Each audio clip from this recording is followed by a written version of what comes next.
સરસ્વતે પ્રણમ્યાદ સર્વકાર્યાર્થસિદ્ધયે જ્વાલાકરાલ મૃત્યોગ્રં શેષાસુરસુંદનમ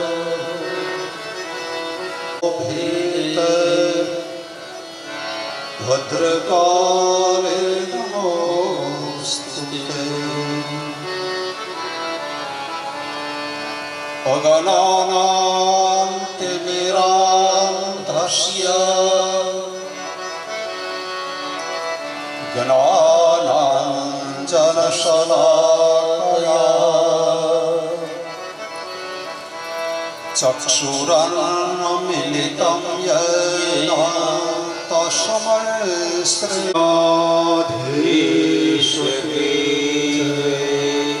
શ્રી ભાગવત ભગવાન શ્રી રામચંદ્રજી મહારાજ કુળદેવે ગેલ અંબા માતની પિતૃનારાયણ ભગવાન સદગુરુ ભગવાન ઓ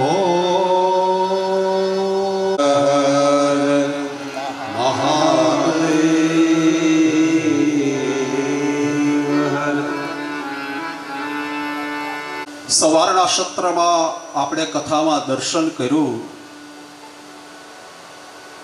કે ભગવાન દ્વારિકાધીશ હસ્તિનાપુરથી દ્વારિકા પધાર્યા છે. યાદવો દ્વારા ભગવાનનું સ્વાગત અને પૂજન થયું છે. અર્જુન સાથે આવ્યા છે. હસ્તિનાપુરના રાજ સિંહાસન ઉપર ધર્મરાજ યુધિષ્ઠિર બિરાજ્યા છે.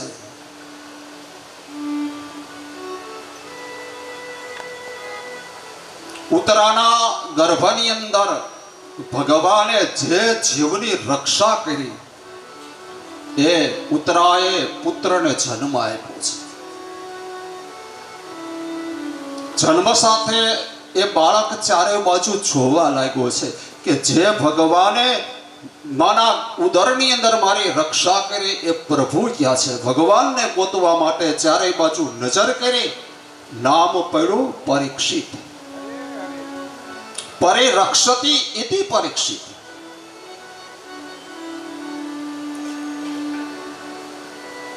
મારા ઉદરમાં ફરતી ભગવાને રક્ષા કરી જીવનું નામ પડ્યું પરીક્ષિત. તો હવે ખ્યાલ આવ્યો ને. સવારે આપણે કથા કરી એમાં પરીક્ષિતના પિતા માતા દાદા દાદી કોળે એક આખી કથા આવી ગઈ. મહાભારતની કથા.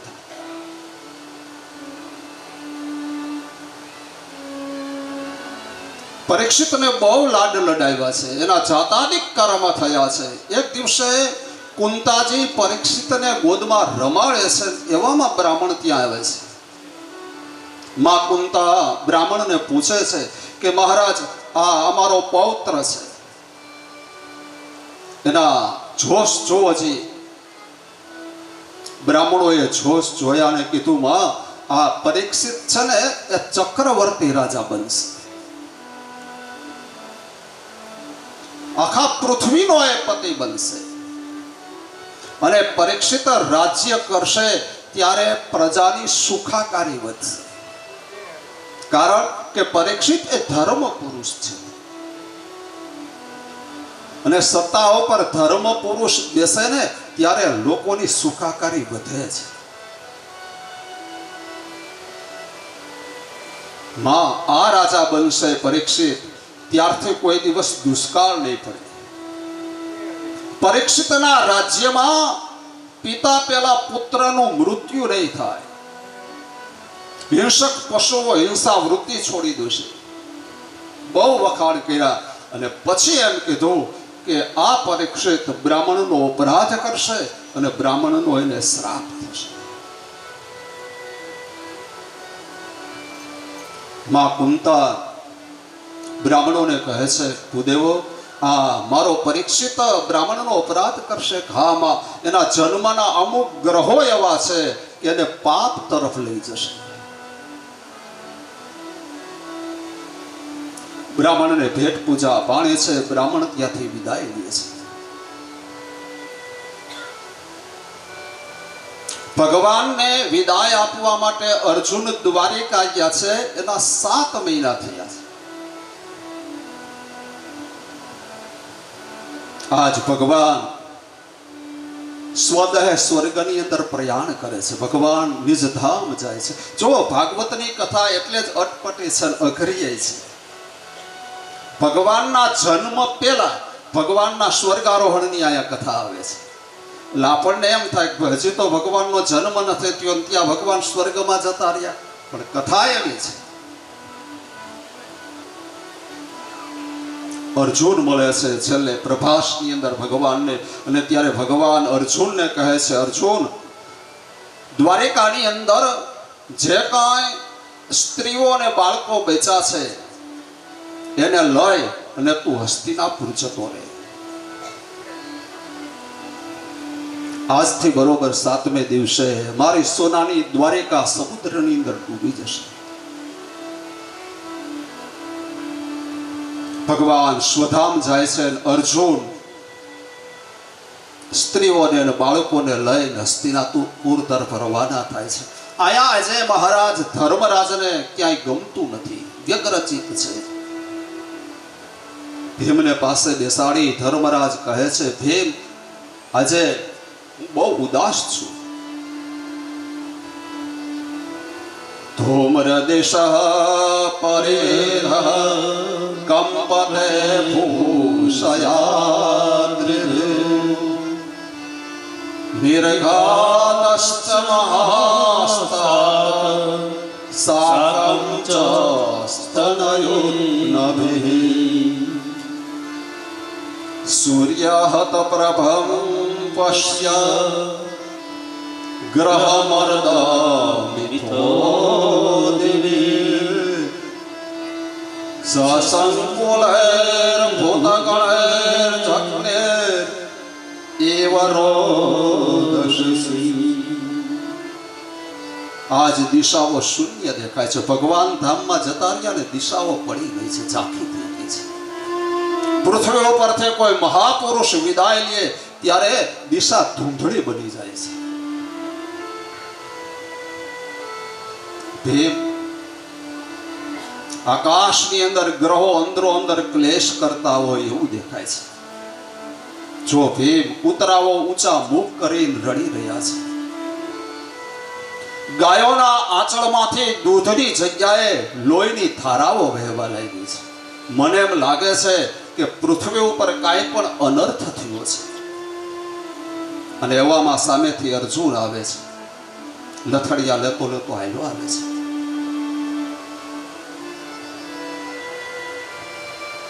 ભગવાન સ્વધામ ગયા છે. અર્જુન નિસ્તેજ બીનો છે. ધર્મરાજાના ખોળામાં મસ્તક મૂકીને અર્જુન બહુ રડ્યા છે. ધર્મરાજ પૂછે, અર્જુન શું થયું, કેમ રડે છે? બોલી નથી શકતો. પરીક્ષિતને રાજા બનાવવું, યોગ્ય સમય અને મુહૂર્ત આવ્યું ને ત્યારે બ્રાહ્મણોને, ઋષિઓના સમાજને બોલાવી પરીક્ષિતના ઉપર હસ્તિનાપુરનો રાજ્યાભિષેક કર્યો છે. ઋષિઓ સમુદ્રના જળ લઈ આવ્યા, શંખમાં ભર્યા અને શંખ ધારા દ્વારા રાજ્યાભિષેક થયો છે.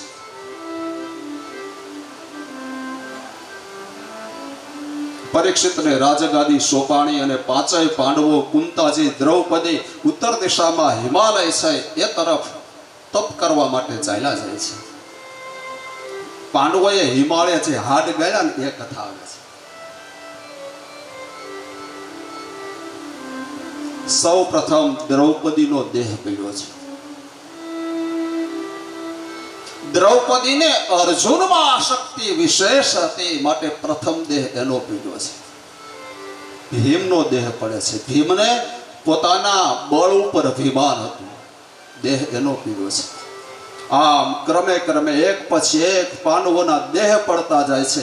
એક બેસા છે ધર્મરાજ યુધિષ્ઠિર. પોતાની યાત્રા આગળ ચાલુ છે. રસ્તામાં એક કૂતરો મળે છે, એની સાથે ચાલે છે. આમ કરતા યમદ્વાર આવ્યું છે.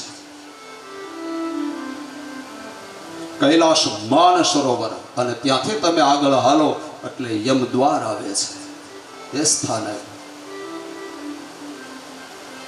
યમદ્વારની અંદર ધર્મરાજે પ્રવેશ કર્યો એટલે યમરાજા સ્વાગત કરવા માટે સામે આવ્યા છે. પધારો પધારો ધર્મરાજ પધારો.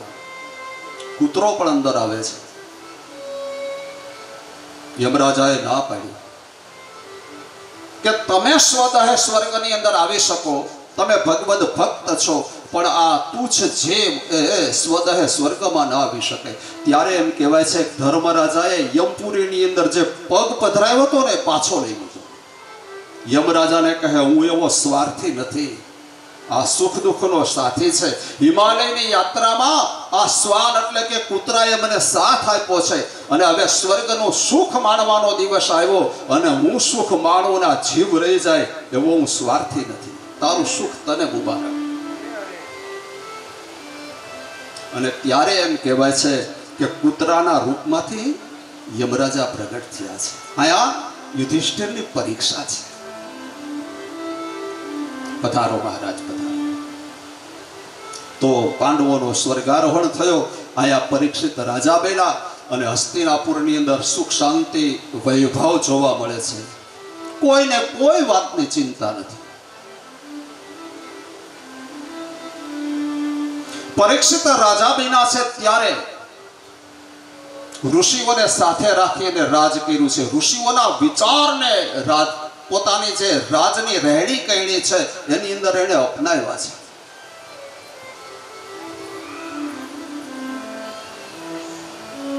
એ કાળની અંદર લોકો પશુઓને મારતા અને એનો આહાર કરતા.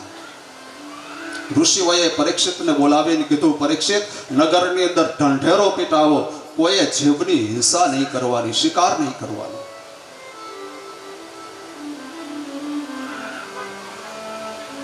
લોકો માન્યા નહીં, સમજ્યા નહીં. ઋષિઓએ તમામ સમાજને એક સરોવરના કિનારે એકત્રિત કર્યા, ભેગા કર્યા છે. આવો બધા ત્યાં ધર્મસભા છે, અને દરેક વર્ણ સરોવરના કિનારે આવે છે. અને ઋષિઓએ સાબિત કર્યું કે જે જીવ જીભથી પાણી પીવે એ માંસાહારી, અને હોઠથી પાણી પીવે એ શાકાહારી.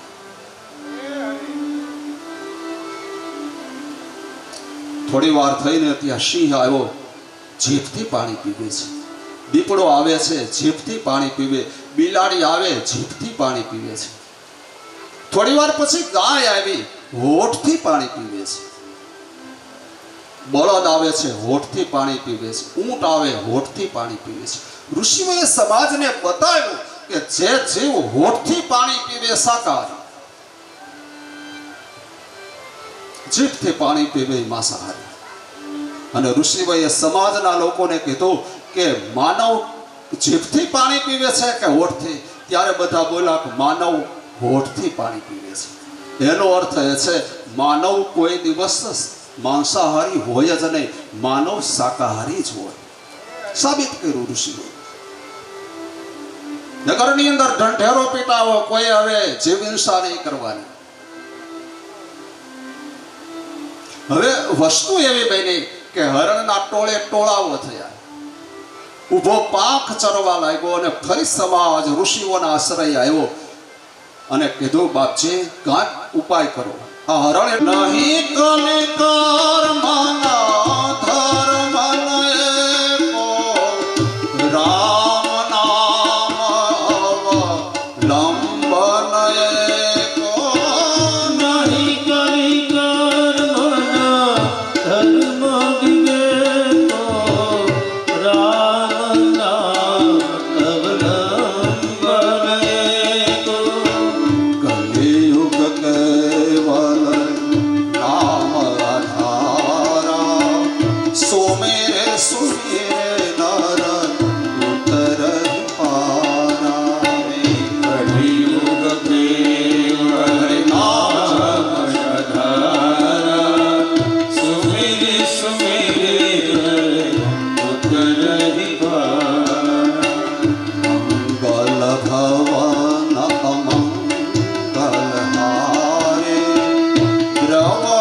વસુ દશરથ અજીર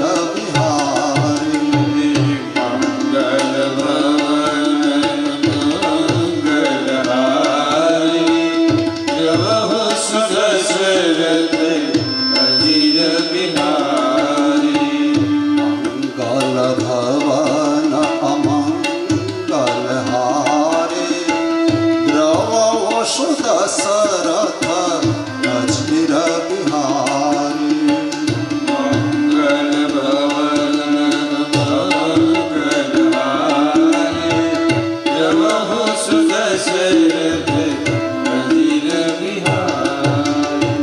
શ્રી રામ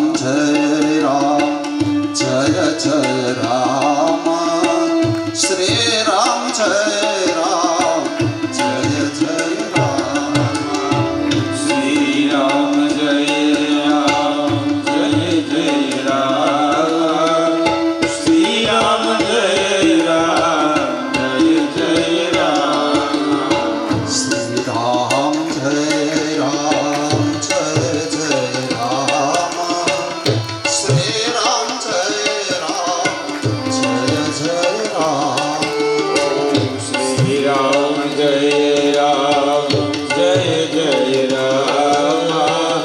શ્રી રામ જય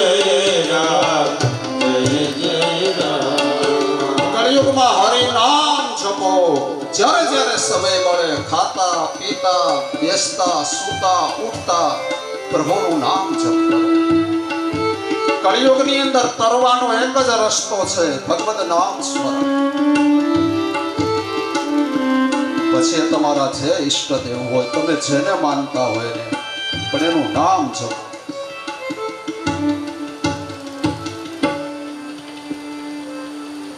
તો કળિયુગે કામ શું કર્યું છે ગાય બીજું કોઈ નથી એ પૃથ્વી છે ધર્મને જ્યારે હાનિ થાય ધર્મ જ્યારે ખંડિત બને ત્યારે પૃથ્વી રડે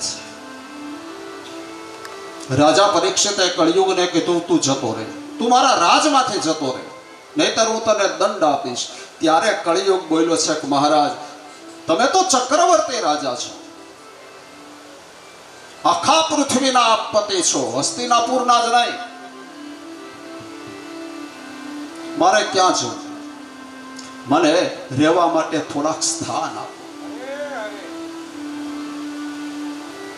પરીક્ષિત દયાળુ છે અને કળિયુગને રહેવા માટે સ્થાન આપ્યા છે ભાગવતમાં દર્શન બતાવ્યું છે અભ્યખિલ તસ્મદ તસ્મે સ્થાનાની કલયે દદો દ્યુતઃ પાનમ સ્ત્રિયઃ સોના યતા ધર્મ ચતુર્વિધ ચાર સ્થાન કળિયુગને રહેવા માટે પરીક્ષિત આપ્યા છે કળિયુગે માયગા છે ને આપ્યા છે દ્યુતઃ કળિયુગે કીધું કે હે રાજા જ્યાં જુગાર રમાય છે ત્યાં મારો વાસ છે આ કળિયુગના શબ્દો છે જુગાર રમાય ત્યાં કળિયુગનું સ્થાન છે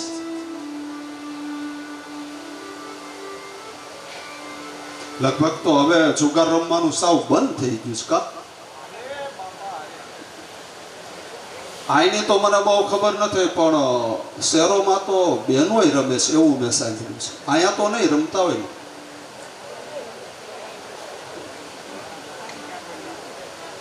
સાતમ આઠમ ને ધીમી અગિયારસ જેવો તહેવાર હોય ત્યારે અહીંયા નથી રમતા સારી વાત છે નકર ઘણા ગામડામાં બહેનોય રમે છે યાદ રાખજો કળિયુગનો એમાં વાસ છે જુગારમાં અને જુગારનું પરિણામ હંમેશા ક્લેશ છે જુગારનું પરિણામ સારું ન હોય દ્યુતઃ માગ્યું છે કળિયુગે જુગારની અંદર મારો વાસ બીજું સ્થાન પાનમ જ્યાં દારૂ પીવાય છે મદિરાપાન થાય છે ત્યાં કળિયુગ કહે મારો વાસ ત્રીજું બતાવ્યું સ્ત્રીય સુનાહ જ્યાં વ્યભિચાર થાય છે ત્યાં કળિયુગનો વાસ છે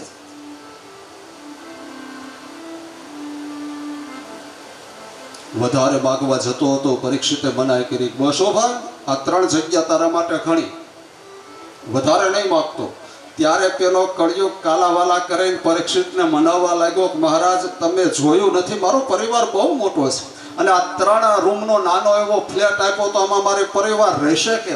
એક જ જગ્યા વધારે આપો. અને પરીક્ષિત દયાળુ તો છે, કહે માગી લે. અને કળિયુગે ચોથું સ્થાન માંગ્યું કે અધર્મના સોનામાં મારો વાસ છે.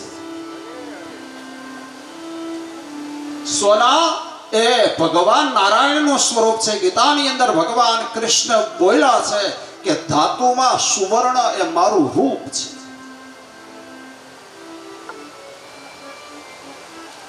સોનું તો ભગવાનનું સ્વરૂપ છે. ભગવાન વિષ્ણુ યાગ યજ્ઞ કર્યો અને યજ્ઞમાંથી સોનું ઉત્પન્ન થયું છે. ભગવાનનું સ્વરૂપ છે. અને શાસ્ત્રમાં એવું બતાવ્યું છે કે જે માણસ સોનાને પોતાના હૃદય ઉપર ધારણ કરે ને એને કોઈ દિવસ નબળો વિચાર ના આવે. પણ ક્યું સોનું? હસ્તિનાપુર જાઓ અને રાજા પરીક્ષિતજીને કહો કે શૃંગીનો શ્રાપ થયો છે અને તમને તક્ષક દંશ દેશે, પણ તમારા મૃત્યુને મંગલમય બનાવો. આ બાજુ રાજા પરીક્ષિત પોતાના મહેલે આવ્યા છે. મસ્તક ઉપરથી મુગુટ ઉતાર્યો અને પસ્તાવાનો પાર નથી. આ મેં શું કીધું? મારા હાથથી આટલું મોટું પાપ થયું. મેં બ્રાહ્મણનો અપરાધ કર્યો. મેં બ્રાહ્મણના ડોકમાં મરેલો સર્પ નાખ્યો. હું ક્યાં ભવે છૂટીશ? પસ્તાવો કરે છે, રડે છે, પણ હવે મોડું થઈ ગયું છે.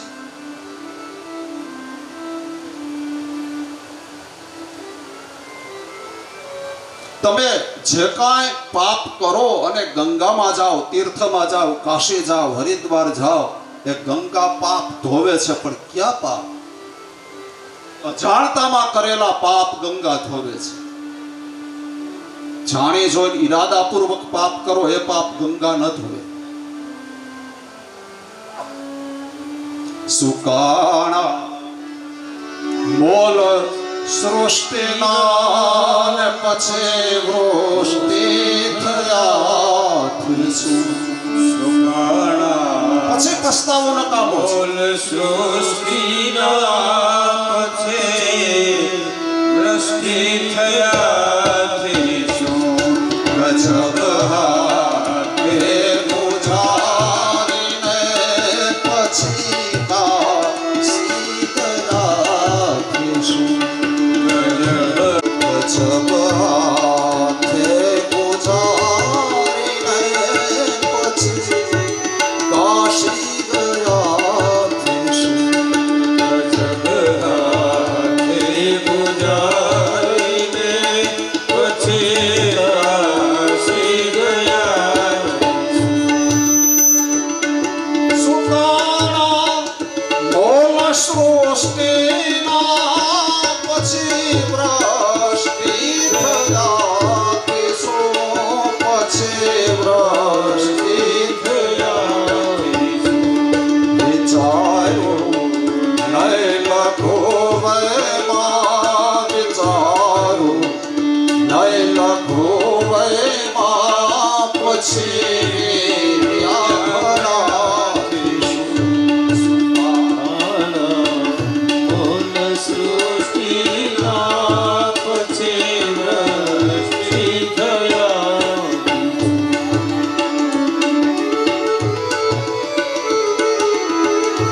વાવણીનો બહુ સરસ વરસાદ વરસે.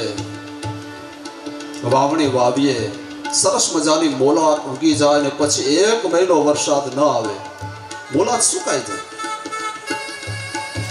અને પછી મહિનાથી પછી મુશળધાર વરસાદ વરસે 8 દિવસ સુધી. એ વરસાદની કોઈ કિંમત નથી. જરૂર હતી ત્યારે ન આવ્યો અને પછી આવે તો એ વરસાદ શું કામનો? વિચાર્યું નહીં લઘુ વયમાં અને પછી વિદ્યા ભણ્યાથી શું? ભણવાની ઉંમર હતી ત્યારે ભણવા ના ગયા અને પછી 60 વટી જાય ને એમ થાય કે બસનો બોર્ડ વાંચતા આવડી ગયું ને એટલું શીખાવત તો સારું હતું, પણ મોડું થઈ ગયું છે.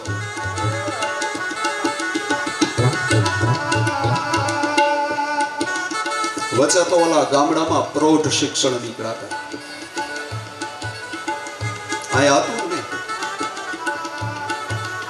ગામડામાં ત્યારે તો લાઈટો નહોતી અને 70 વર્ષના રાત્રે ભણવા જતા ફાનસ લઈ લઈ કેવા લાગે હે એકડે એક બોલતા હોય મોઢામાં દાંત ન હોય એટલે કવિએ કીધું કે વિચારો નહીં લઘુ વયમાન પછી વિદ્યા ભણાતીશ ગજબ હાથે મોજારીને પછી કાશી ગયા ગજબ કરવાના પાપ હાથે હારીને પછી કાશી જઈને સ્નાન કરો દાન પુણ્ય કરો બધું નકામું છે મળિયા દુનિયામાં બદનામી પછી નાસી ગયા તે શું?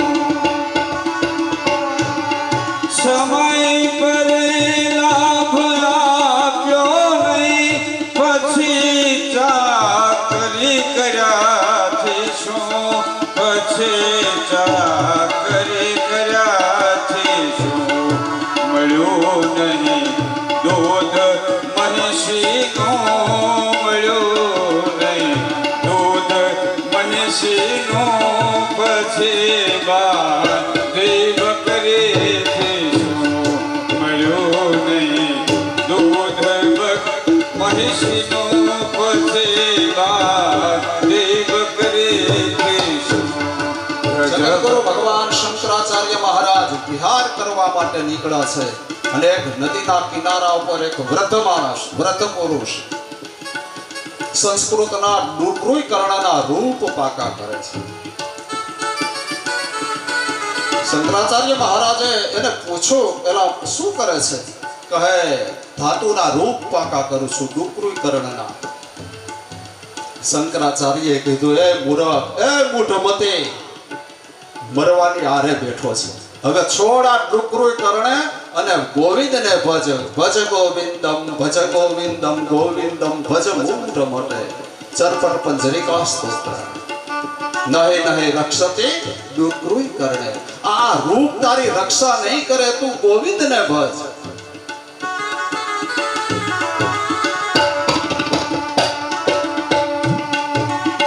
રાજા પરીક્ષિતને પસ્તાવો થયો છે શૃંગીનો તમને શ્રાપ થયો છે અને 7મે દિવસે તક્ષક દંશ દેશે તમારા મૃત્યુને સુધારો બસ સાહેબ આ પરીક્ષિતની કથા નથી આ મારી ને તમારી કથા છે 7 દિવસનું સપ્તાહ છે સોમથી રવિવાર ગણો એટલે 7 દિવસ છે આ 7 દિવસમાં તક્ષક રૂપે કાળ ક્યારે આપણો કોળિયો કરી ન જાય એની કોઈને ખબર નથી આપણું મૃત્યુ ક્યારે છે એ આપણને ખ્યાલ નથી ભાગવતમાં 2 વ્યક્તિને પોતાના મૃત્યુની જાણ થઈ ગઈ છે એક તો રાજા પરીક્ષિત 7મે દિવસે તક્ષક દંશ દેશે એટલે 6 દિવસ સુધી તો મૃત્યુ છે જ નહીં 7મે દિવસે અને એક જાણ કંસને થઈ આકાશવાણી થઈ કંસ દેવકીના 8મા ગર્ભથી તારો નાશ છે કંસને 7 બાળક સુધીની ચિંતા નથી 8મો આવે એનો કાળ છે મૃત્યુની જાણ થઈ ગઈ છે મને તમને મૃત્યુનો ખ્યાલ નથી ક્યારે કાળ આવીને ઊભો રહી જાય આ બેયને ખ્યાલ છે પરીક્ષિતને અને કંસને પણ બંનેએ કર્યું શું પરીક્ષિત 7 દિવસ ભગવાનનો બની ગયો અને કંસે પોતાનું જીવન ભોગમાં વિતાવ્યું છે અને પરીક્ષિત ભગવાનનો ભક્ત બની ગયો છે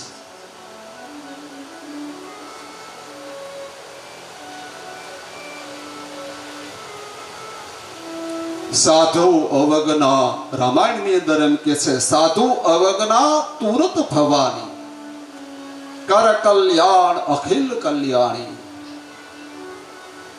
તમે કોઈ સંતની સાધુની અવગના કરો એનો અપરાધ કરો ને એનું ફળ તમને તરત જ મળે છે રામાયણ એમ કહે છે ભગવાન શિવ ભવાનીને એમ કહે છે, સાધુ અવૈદ્યા તુરત ભવાની, કર કલ્યાણ અખિલ કલ્યાણી. કોઈ ભગવાનનો ભક્ત હોય ને એનો કોઈ દિવસ મહેરબાની કરીને અપરાધ ન કરતો, નહીતર એનું ફળ તરત જ ભોગવવું પડશે.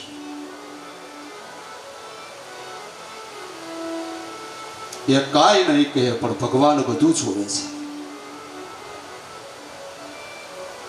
રાજા પરીક્ષિતે વિચાર કર્યો, બ્રાહ્મણોને બોલાવ્યા અને શુભ મુહૂર્ત જોવડાવ્યો અને તરત જ પોતાના દીકરા જન્મે જઈને રાજગાદી સોંપી અને રાજા પરીક્ષિત સ્ત્રી પુત્ર પરિવાર બધાનો ત્યાગ કરે અને શ્રી ગંગાના કિનારા ઉપર આવ્યો છે. અનશન વ્રત લઈને બેઠો છે.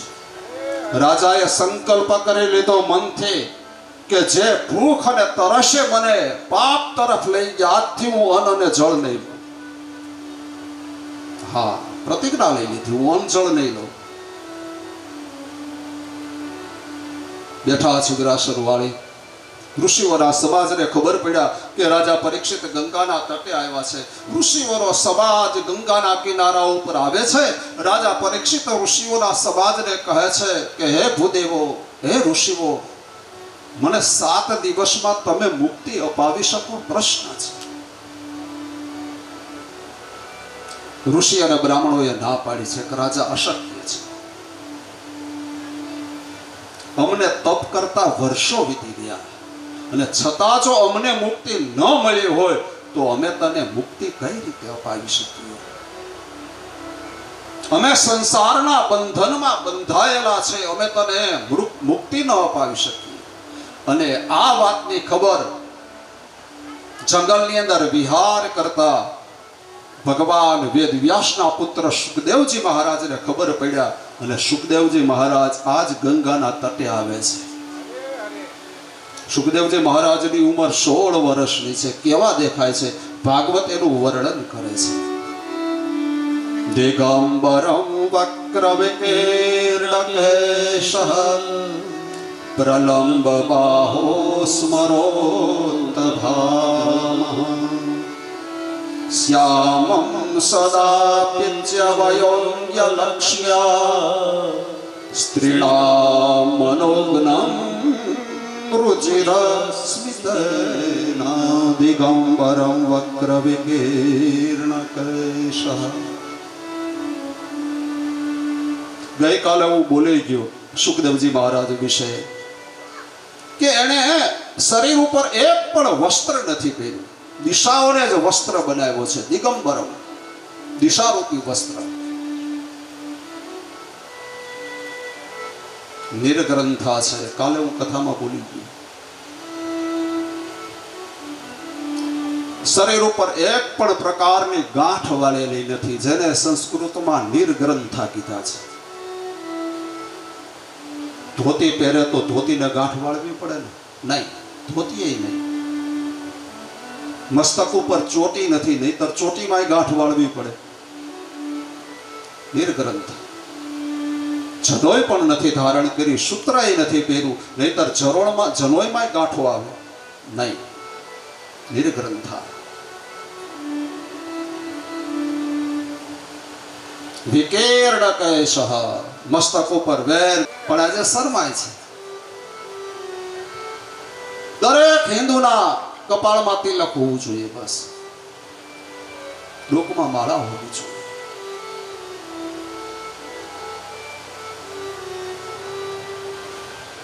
વૈષ્ણવ સંપ્રદાય અને સ્વામિનારાયણ સંપ્રદાયમાં 2 સર વાળી કંઠી પહેરવામાં આવે છે. કોઈ દિવસ તમે તમારા ગુરુને પૂછ્યું કે આ 2 સર વાળી કંઠી કેમ છે? કોઈ દિવસ પ્રશ્ન કર્યો છે?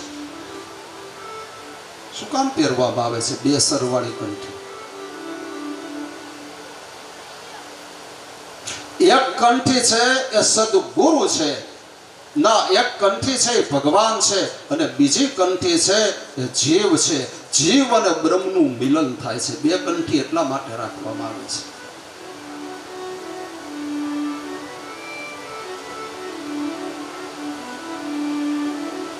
કપાળમાં તિલકને માણસો ઢોંગ ગણે છે.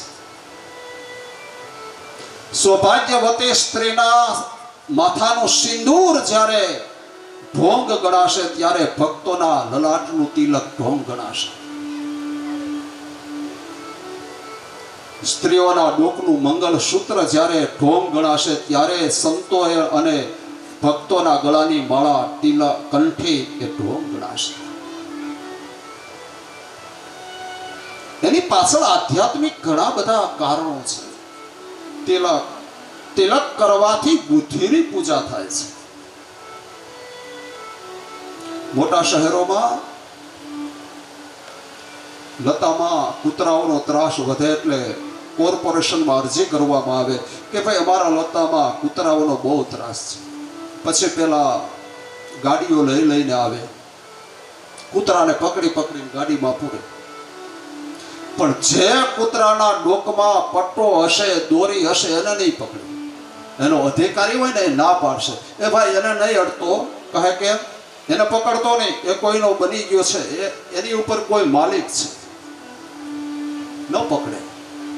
એમ યમરાજાના દૂતો આ જીવને લેવા આવશે અને ડોકમાં માળા કંઠી જોઈ જશે ને યમરાજા ના પાડશે કે ત્યાં ન જતા, એ કોઈનો બની ચૂક્યો છે, એની ઉપર કોઈ માલિક છે.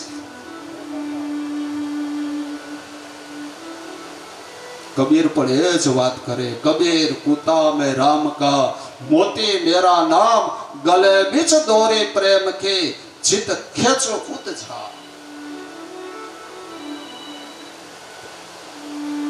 સદગુરુની કૃપા અરણધારી ઉતરે.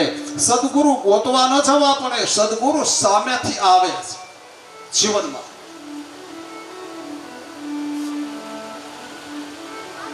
પણ હવે કરુણા સાથે કહેવું પડે કે આપણે આપણો સંપ્રદાય બદલાવી નાખીએ છીએ. જીવનમાં ગુરુ એક જ હોવો જોઈએ, બસ, ગુરુ બદલાય નહીં.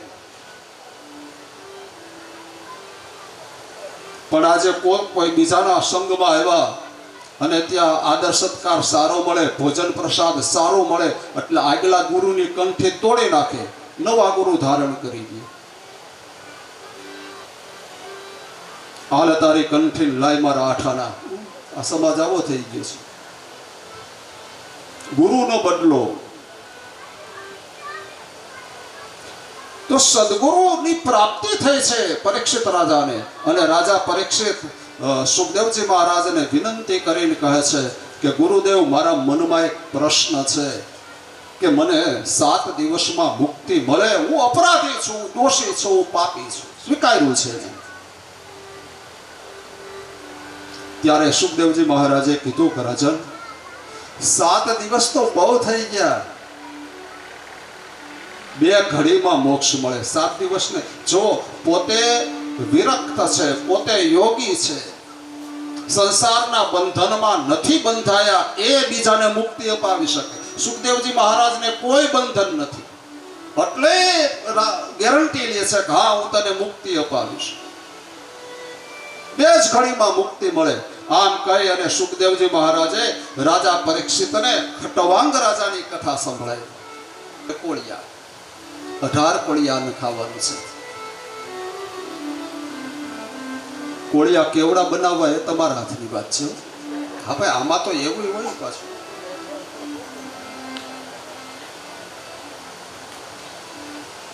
ઘણા મારા વાડેલા 1 રોટલીનો 1 કોળિયો કરે એટલે 18 રોટલી થઈ.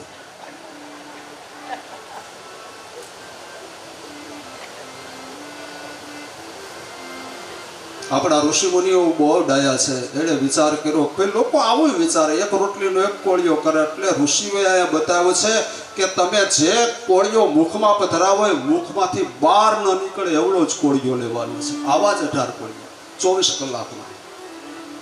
અને આ રીતે 18 કોળિયા અન્ન ખાવ એટલે માણસના શરીરમાં નબળાઈ ના આવે, સ્ફૂર્તિ પણ સારી રહે, અને છતાં પોતાનું વ્યવહારિક બધું જ કામ કરી શકે, અને ક્યાંય ઉણપ ન દેખાય.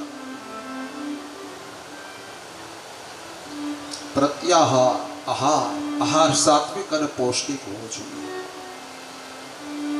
પછી આવે ધારણા. ભગવાને માનવ શરીર આપ્યું છે, એક લક્ષ્ય હોવો જોઈએ, એક ધારણા હોવી જોઈએ. મને ભગવાને માનવ દેહ આપ્યો છે તો મારે માનવ શરીર દ્વારા સત્કર્મ કરવા છે. મારે ભગવાન ભજવા છે, મારે ભગવાનની ભક્તિ કરવી છે. આ જન્મે નહીં તો આવતા જન્મે, એના પછીના જન્મે મને ભગવાનના દર્શન થશે. આ એક લક્ષ્ય હોવું જોઈએ.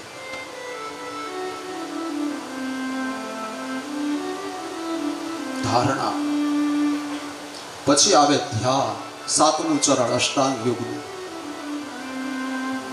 રોજ સવારમાં વહેલા જાગો, બ્રહ્મ મુહૂર્તમાં જાગો, અને જાગી અને સ્નાન કરવાની ધ્યાનમાં જરૂર નથી. હાથ મોઢું ધોય અને તમારા જે ભગવાન છે એનું રોજ આંખો બંધ કરીને ધ્યાન કરો. 10 મિનિટ 15 મિનિટ રોજ સમય વધારતા જાઓ. જેમ જેમ ધ્યાન વધારે થશે એમ સમાધિ લાગી જશે. છેલ્લું ચરણ છે સમાધિ. સમાધિ એટલે ભગવાન સાથેનો એક તાર. હું કોણ છું એ ભૂલાઈ જાય, હું ક્યાં છું એ યાદ ન રહે, એનું નામ છે સમાધિ. હું પણ ભૂલાઈ જાય, ભગવાન સાથેનો એકાકાર. આ અષ્ટાંગ યોગ છે. આ અષ્ટાંગ યોગનું એક એક ચરણ ધીમે ધીમે ચડવાનું છે.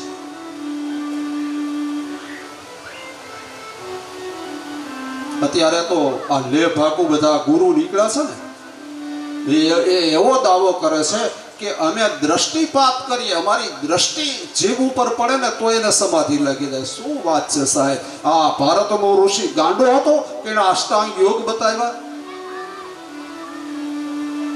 સમાધિનું ચરણ તો છેલ્લે બતાવ્યું છે.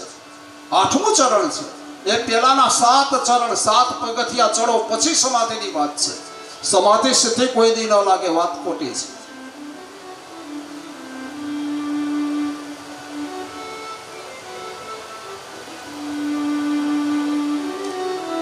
હું પણ ભૂલાઈ જાય, બસ હરે સાથે એક તાર બંધાઈ જાય. અને એને શાસ્ત્રમાં સહજ સમાધિ કીધી છે.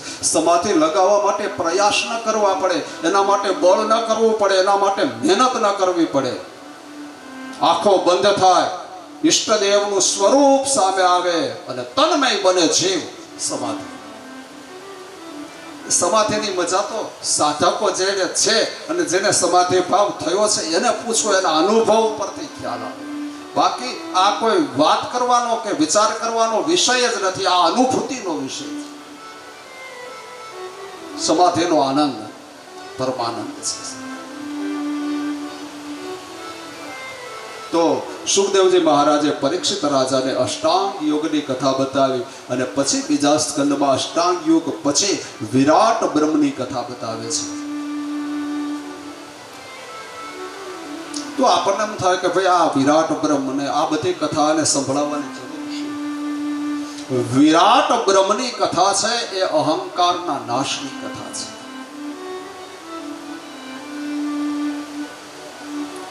સુખદેવજીએ વિચાર કર્યો કે પરીક્ષિત રાજાના મનમાં સૂક્ષ્મ જો અહંકાર રહી ગયો તો એને મુક્તિ નહીં મળે. હું હસ્તિનાપુરનો રાજા, હું થોડો જેવો તેવો છું, આ હું પણ છે, અહંકાર છે, ત્યાં સુધી અવિનાશી એને નહીં મળે. એટલે અહંકારના નાશની કથા માટે વિરાટ બ્રહ્મની કથા બતાવી છે.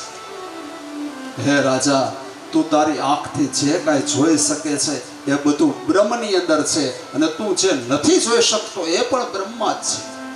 બ્રહ્મથી મારું કશું છે જ નહીં. બ્રહ્મ કેવો છે એનું દર્શન શુક્લ યજુર્વેદની અંદર પુરુષોક્તની અંદર બતાવું. બ્રહ્મ આવો છે. હરિ ઓમ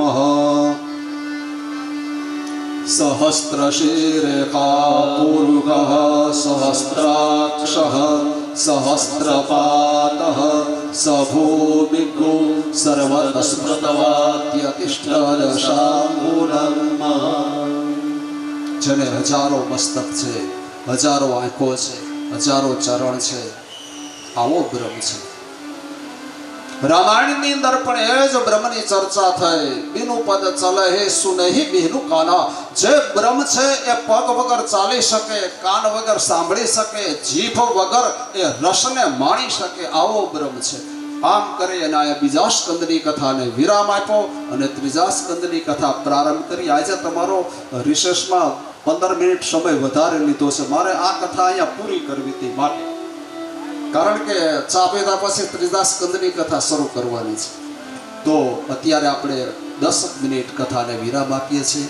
आधे भूल गए ऋषि मुनि किनारे शिव समाधि भूल गए ऋषि मुनि किनारे शिव समाधि भूल गए ऋषि मुनि किनारे शिव समाधि भूल गए ऋषि मुनि किनारे वेद पढ़त ब्रह्मा फूले फूले ब्रह्मचारी वेद पठत ब्रह्म भूले ब्रह्मचारी वेद पढ़त ब्रह्मा फूले फूले ब्रह्मचारी वेद पठत ब्रह्म भूले ब्रह्मचारी बांसुरी बजाए आज रंग से मुरारी बांसुरी बजाए रंग से मुरारी કરતાલો લેવા તમે વગાડો વગાડો કરતાલ ઘોઘરા વગાડો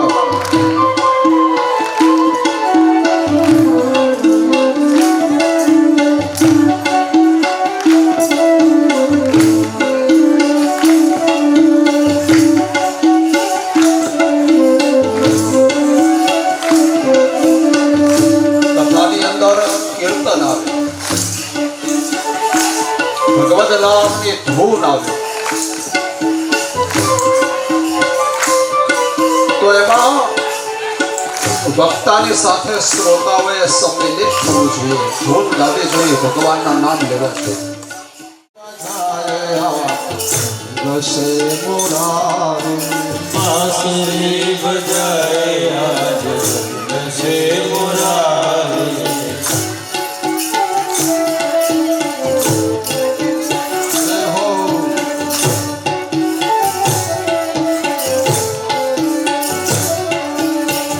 हो साम काम की भोले नृत्य कारे ताल ताल तुकी भूली नृत्य सारी साम काल चुकी भोले नृत्य कारे सम ताल तुकी भूली नृत्य सारी यमुना जल उलट भयो संबा अज धारे यमुना जल उलट भयो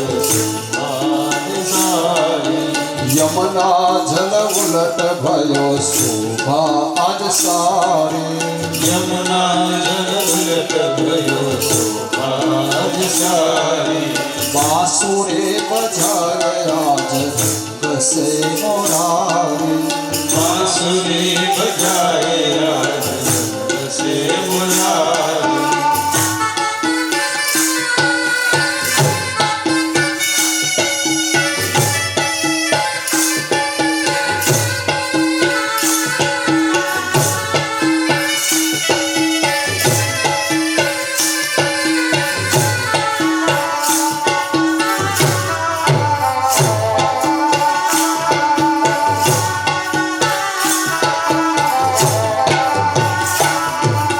वृंदावन वंशी बजी तीन लोक प्यारे वृंदावन बंसी बजी तीन लोक प्यारे वृंदावन वंशी बजी तीन लोक प्यारे वृंदावन बंसी बजी तीन लोक प्यारे ग्वाल बाल मगन भये शरणन बलिहारी ग्वाल बाल मगन भये शरण बलिहारी ग्वाल बाल मगन भये ब्रज के सब नारी ग्वाल बाल मगन भये ब्रज की सब नारी बांसुरी बजाए आज नृत्य के दुलारे बांसुरी बजाए आज रंग से मुरारी बांसुरी बजाए आज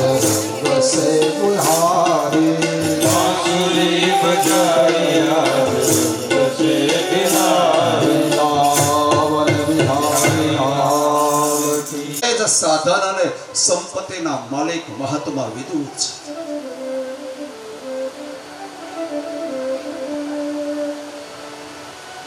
વારંવાર સભાનું આયોજન થાય અને સભાની વચ્ચે વિદુરજી ઊભા થઈ દુર્યોધનને બહુ સમજાવે છે. દુર્યોધન, પાંડવો પોતાની સંપત્તિ જુગારમાં હારી ગયા છે, પણ અંતે તારા પિતરાય ભાઈ છે, એની ઉપર દયા કર, એનો નિર્વાહ ચાલે, આજીવિકા ચાલે એટલું કાંઈક આપ.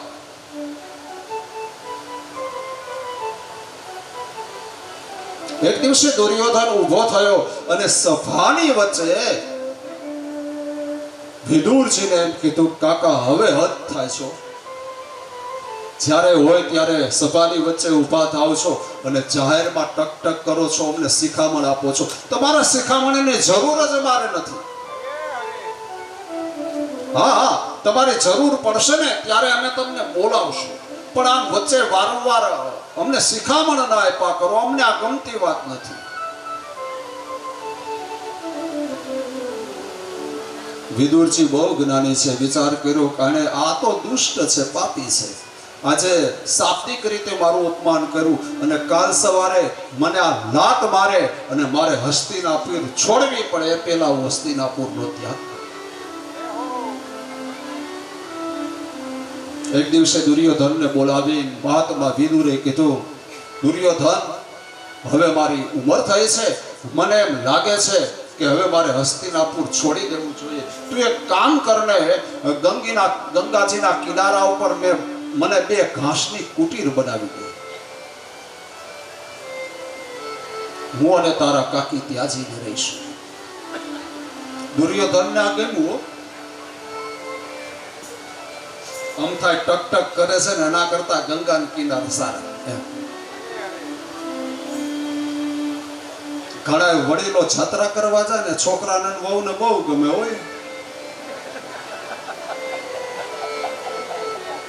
એ 15 દી કરો કરે જલસા. આગ્રહ કરીને મોકલે હો. પૈસાની જરૂર પડે તો મૂંઝાતા નહીં, ગૂગલ પે કરી દઈશું. બાકી તમે 15 ને કદાચ 1 મહિનાની ઈચ્છા થાય તો રોકાજો, ઘરની ચિંતા કરતા નહીં. જાઓ.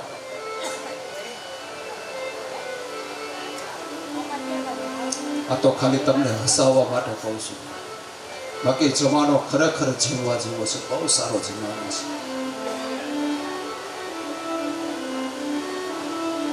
સાહેબ, તમે અઠવાડિયું 12 ગામ જાઓ ને, ઘરે દીકરાને વહુને ગમે નહીં, દિવસમાં 10 વખત તો ફોન આવી જતો હોય, તમારી તબિયત કેમ છે, દવા લ્યો છો કે નહીં, બરોબર, ખાવા પીવામાં ખ્યાલ રાખજો, આરામ કરજો, બહુ દોડાદોડી નહીં કરતા. બહુ ચિંતા હોય દીકરાઓને વહુને. એ એક જમાનો હતો કે ગંગા કિનારે સારા. એ એક સમય ગયો. અત્યારે તો જીવવા જેવો સમય છે, સ્વર્ગ છે આ પૃથ્વી ઉપર, સંસાર. સાસુ વહુ તમે જો, મારે તો યજમાનોમાં જવાનું હોય ને ઘરે, એટલે હું જોતો સાસુ અને વહુ માં દીકરીની જેમ રહેતા હોય. આપણે જોઈને તો આપણને આનંદ થાય કે વાહ. નણંદ ભોજાય બેનપણીની જેમ રહેતા હોય, આનંદ કિલોર કરતા હોય. આનાથી સાહેબ બીજું સ્વર્ગનું સુખ કોકનું હોય શકે? આ જ સ્વર્ગ છે. તમે તમારા પરિવાર સાથે હસતા હો. સુલભાઈએ માગ્યું છે વિદુરજી આગળ, નાથ, મારી એટલી જ માગણી છે, તમે હમણાં જ એમ બોલા કૃષ્ણ મને કાકા કહીને બોલાવશે. હા દેવી, બરોબર છે. તો એ ભગવાન દ્વારિકાનાથ કૃષ્ણને મારા વતી એટલી જ વિનંતી કરજો કે હે દ્વારિકાનાથ, હે ભગવાન કૃષ્ણ, મારી ઝૂંપડીએ પ્રસાદ લેવા આવો, જમવા આવો. બસ મારે મારી હાથથી ભગવાનને જમાડવા છે, ભગવાન જમે છે, મારે મારી આંખથી જોવું છે. બસ આ સિવાય મારે કાંઈ ન જોઈએ. અને આજ કહેવાય વિદુરજી બહુ રૂડા છે. સુલભા, એવું ન માન. તું જરા વિચાર કર, કૃષ્ણને ઓળખે છે તું? એ દ્વારિકાના રાજા છે, રોજ સિંહાસન ઉપર બેસે છે, 56 ભોગ પોતે આરોગે છે. તારા ઘરમાં ભગવાનને બેસવા માટેનું સારું આસન છે? તારા ઘરમાં એક મુઠ્ઠી જુવાર છે કે તું બાફીને ભગવાનને જમાડીશ? તારે ઘરમાં છે શું? એ આવશે તો એને તું શું જમવા આપીશ? કહે નાથ થઈ જશે, ચિંતા ન કરો. વિદુર બહુ રેડા, શુલ્પા ભગવાનને દુઃખ પડે ને એમ હું ભગવાન પાસે માગણી નહીં કરું, હું નહીં માગવા. અને શુલ્પાએ કીધું તમે ન માગો ને તો કાંઈ નહીં, હું મનોમન પ્રાર્થના કરું છું કે હે દ્વારિકાનાથ મારી ઝૂંપડીએ પ્રસાદ લેવા આવજે. બસ પ્રાર્થના કરી દીધી છે.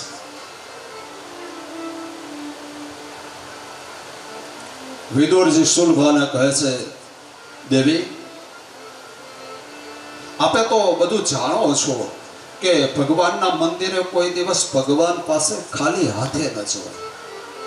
તમે ભગવાનના મંદિરે જાઓ ને કાંઈ ભેટ પૂજા ધરાવવી જોઈએ ભગવાનને. કાંઈ ન મળો તો મુઠ્ઠી જુવાર લેતા જાઓ, ધરાવો, ખાલી હાથે ન જવાય. એક ગુરુના આશ્રમમાં જાઓ ત્યારે ખાલી હાથે ન જાઓ, કાંઈ ભેટ લઈ જવી પડે.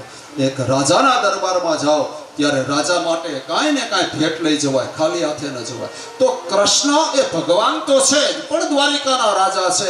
એ માટે થઈને ભગવાન માટે દર્શને કરવા જવું છે, ભેટ લઈ જવી જોશે. પણ આપણી પાસે તો કાંઈ છે નહીં, શું ભગવાનને ધરાવશું?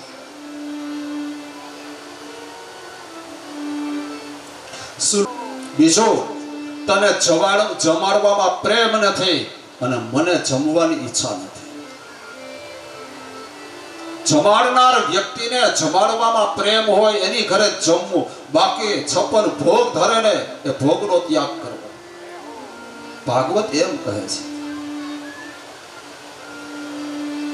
તારા ઘરનું ભોજન હું નહીં લઉં. હવે આ દુર્યોધન અને ભગવાન વચ્ચેની વાત છે. એ દરવાજાની બહાર ગુરુ દ્રોણ બેઠા છે, એ સાંભળે છે.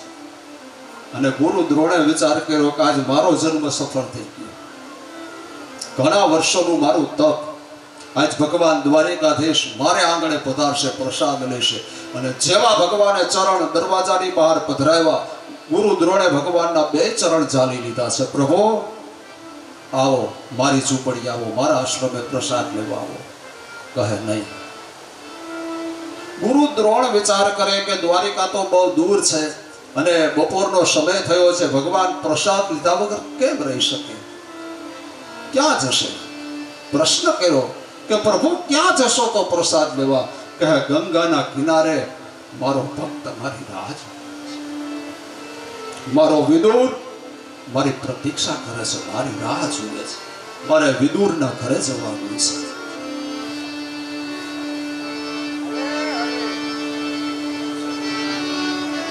ચાલો ને વિદુર ઘેર જાય, ઉદ્ધવજી ચાલો વિદુર ઘેરે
સમયેલો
કિનારે આવે છે.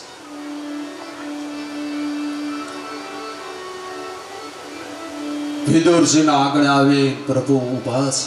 અંદરથી દ્વાર બંધ છે.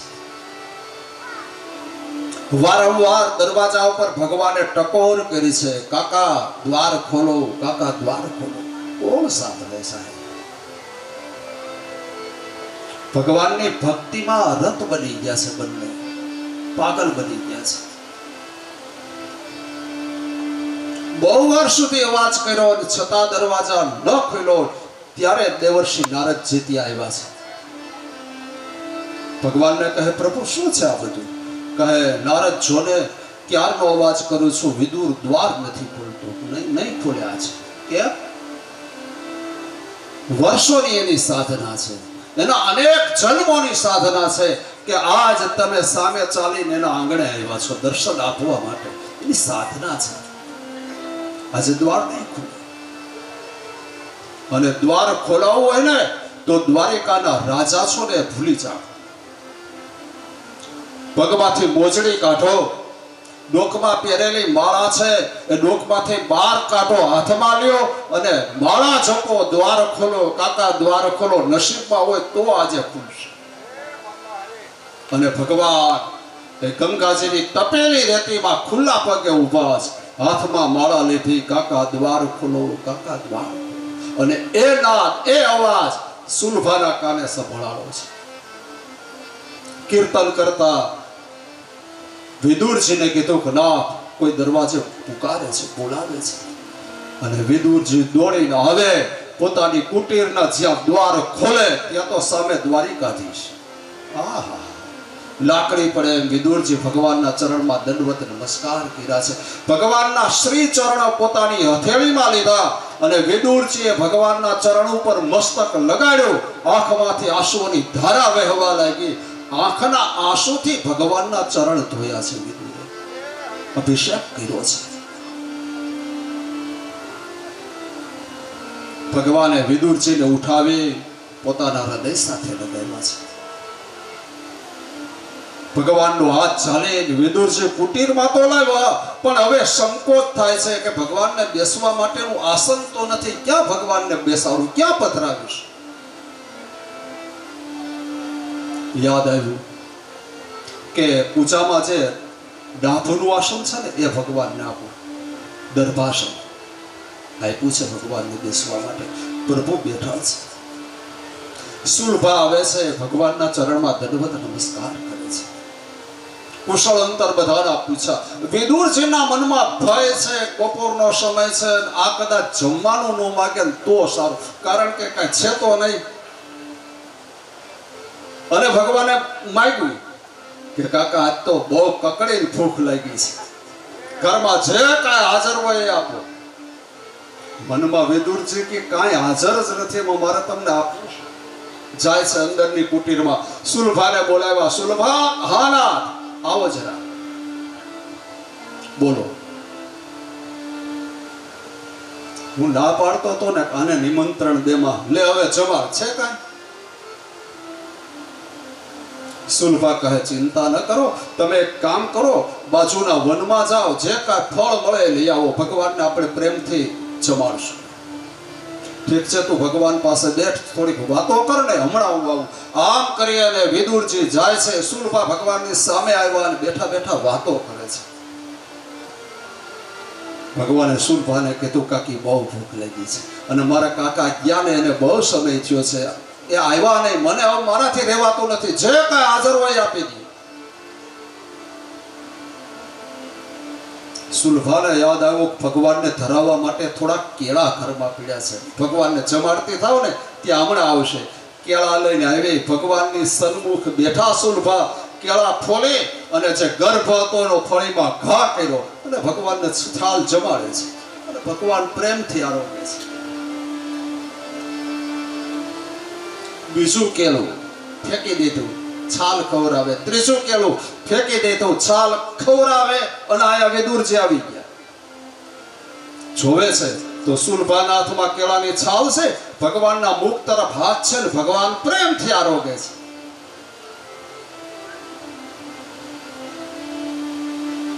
વિદુરજીએ સુલભાને અવાજ કરીને કીધું, અરે એ સુલભા, પાગલ થઈ કે શું?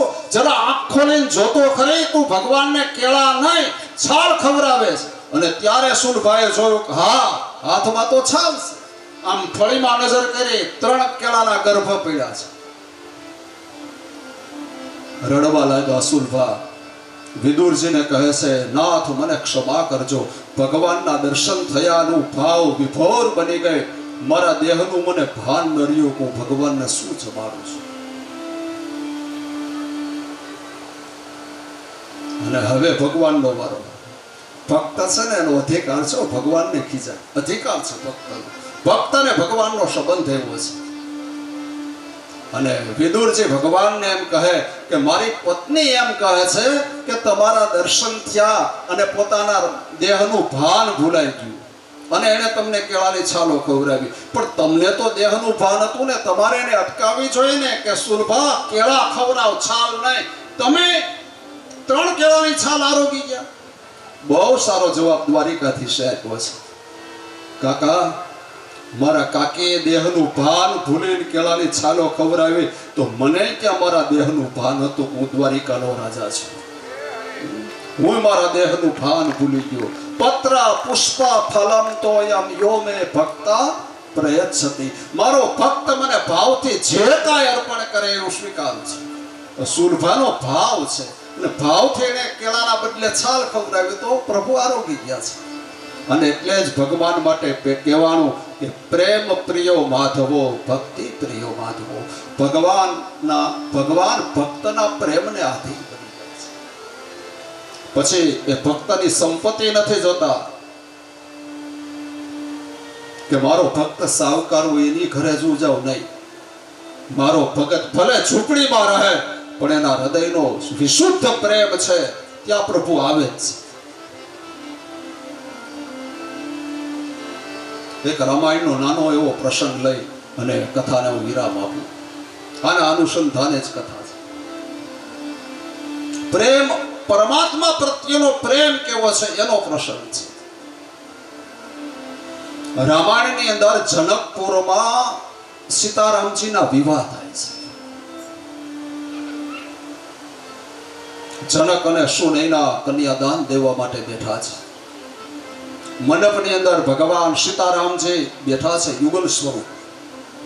સતાનંદ ગુરુ જનક મહારાજને એમ કહે છે કે જનક, હવે ઊભા થાઓ અને ભગવાન રાઘવના ચરણ ધો, પગ ધોઈને એની પૂજા કરો. જનક મહારાજે તાલી વગાડી, ત્યાં તો દૂત આવ્યા. બોલો રાજન, શું સેવા? કહે સોનાનો કળશ એમાં તીર્થના જળ ભરો અને સોનાનો થાળ લઈ લાવો, મારે ભગવાન રામના ચરણ ધોવા છે. લાવ્યા છે. જનક મહારાજે ભગવાન રામના ચરણની સામે સોનાનો ત્રાસ ધર્યો અને કહે પ્રભુ આમાં તમારું ચરણ પધરાવો, મારે ચરણની સેવા કરવાની છે. ગુરુ મહારાજ કહે છે ભગવાન રામે ના પાડી નહીં બને. સીતા જેવી દીકરી પોતાની પરણાવે અને છતાં ભગવાન એમ કીધું કે નહીં બને, ચરણની સેવા તો નહીં જ આપે. એ યોગી જનક, એ મહાત્મા જનક, એ શિર ધ્વજ જનક આજ પોતાના માથા ઉપરનો મુકુટ ઉતારી રામના ચરણમાં પધરાયો છે. આંખમાં આંસુ લાવીને પ્રાર્થના કરી છે પ્રભુ તમારા ચરણ ધોવા દો, મને અવસર આપો. અને ત્યારે ભગવાન રાઘવે જમણા પગનો ફક્ત એક અંગૂઠો ધોવા દીધો છે. કથાને સમજો બરોબર. ખાલી જમણા પગનો અંગૂઠાની જ સેવા આપી છે.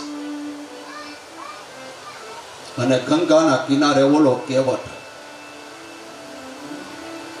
દેવા લેવાનું કાંઈ નથી, ભગવાનના બે પગ મોફતમાં ધોઈ લીધા. તો કેવટ મોટો, જનક મોટો, આમાં મોટું કોણ?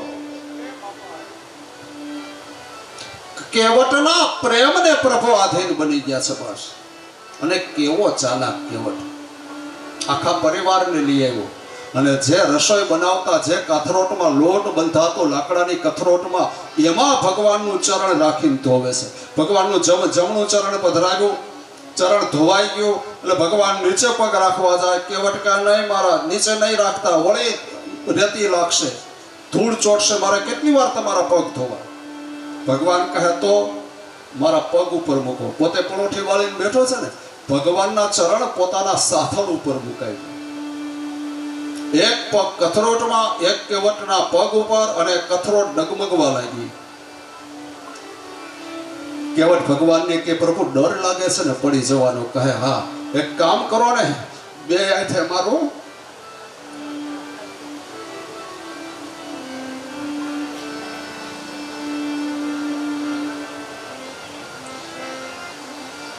બે હાથે મારું માથું પકડો. સાહેબ એ રામના બે હાથ કેવટે પોતાના મસ્તક ઉપર પથરાવ્યા છે. આ કેવટની ભક્તિ જોવો.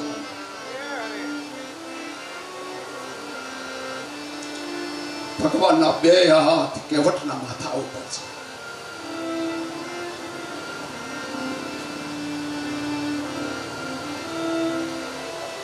મારો રામ સાહેબ આયા કેવટના પ્રેમને આધીન બની ગયો. ત્રણ લોકોનો નાથ અવધપતિ સોએ ભૂલી ગયો છે. કેવટનું મસ્તક પૈકનું જ પડતું. આટલો બધો ચાલાક. આ ચાલાક કાંઈ નથી, એની ભક્તિ છે સાહેબ. તો અહીંયા ભગવાન ભક્તના પ્રેમને આધીન થઈ જાય છે. બસ કથાનો મૂળ હેતુ એ છે. કોઈ કહે વિદુરને ત્યાં ભગવાને ભાજી ખાધી, કોઈ કહે કેળાની છાલ ખાધી, જે હોય તે, પણ વિદુરના ભાવ પ્રભુએ સ્વીકાર્યો છે. આ વિદુર ચરિત્રની કથા સંભળાવી સુખદેવજી મહારાજે પરીક્ષિતને આખો ભક્તિના રંગમાં રંગી નાખ્યો છે. આખું એનું હૃદય, એનું મન ભક્તિના રંગમાં રંગાણું છે. અને પછી આગળની કથા કહે છે. પણ આપણો સમય થયો છે, અહીંયા કથાને આપણે વિરામ આપીએ છીએ. બાકીની કથા કાલે સવારે 8:30 વાગે ફરી કરીશું. પ્રેમ શ્રદ્ધા ભાવથી થોડી વાર માટે હરિનામ સંકીર્તન અમારા કથાના યજમાન પરિવાર દ્વારા ભાગવત ભગવાનની સાયમ પૂજા અને આરતી થશે. આપ સૌને ભગવાનની આરતી અને પ્રસાદ ન મળે ત્યાં સુધી કોઈ પોતાની જગ્યા છોડે નહીં. પ્રેમથી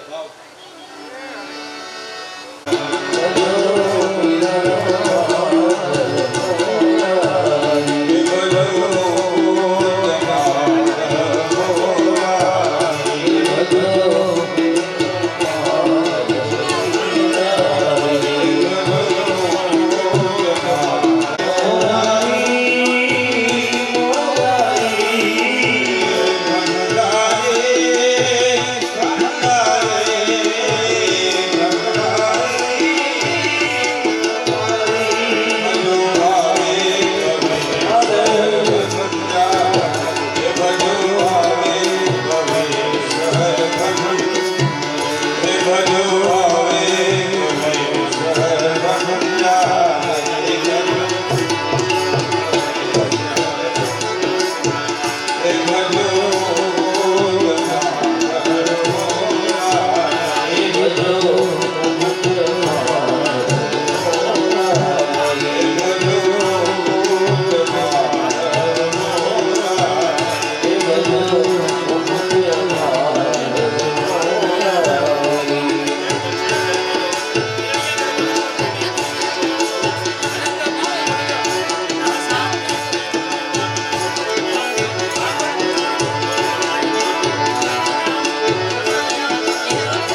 સભામાં સ્વયંસેવકો ભાઈઓ સભામાં બધાને ભગવાનની આરતી અને પ્રસાદ ઝડપથી છેલ્લે સુધી પહોંચે એવી વ્યવસ્થા કરો.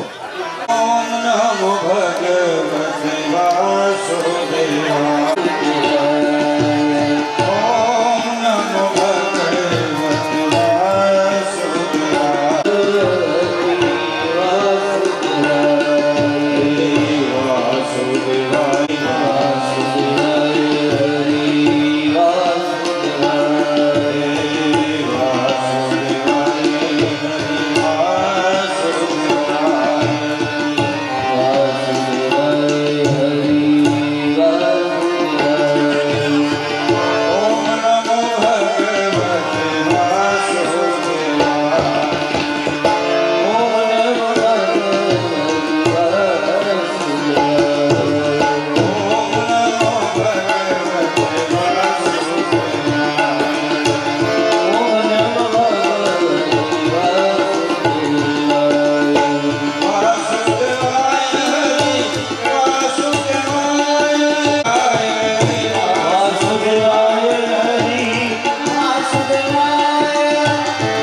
શ્રી ભાગવત ભગવાન કી વેગેલ અંબા માતની સુરાપુરા દાદાની પિતૃ નારાયણ ભગવાનની સ્વામિનારાયણ ભગવાનની સદગુરુ ભગવાન કી ઓમ નમઃ પાર્વતી પતયે હર મહાદેવ હર. કોટડિયા પરિવાર જુવારા. અને બીજી એક ખાસ સૂચના બધા આ કથા સ્થળ ઉપર રાસ ગરબાનું આયોજન છે, તો બધા વેલાસર કથા મંડપની અંદર પધારજો. બોલો કૃષ્ણ કનૈયા લાલ કી.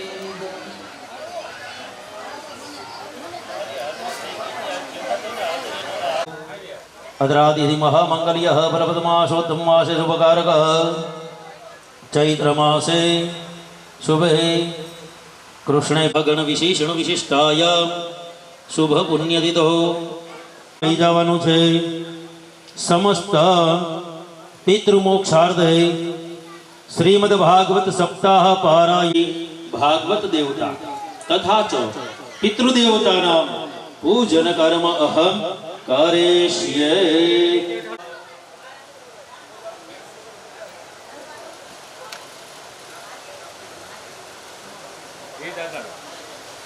કોટડિયા પરિવારના સભ્યો કોઈ મંડપની બહાર હોય તો અત્યારે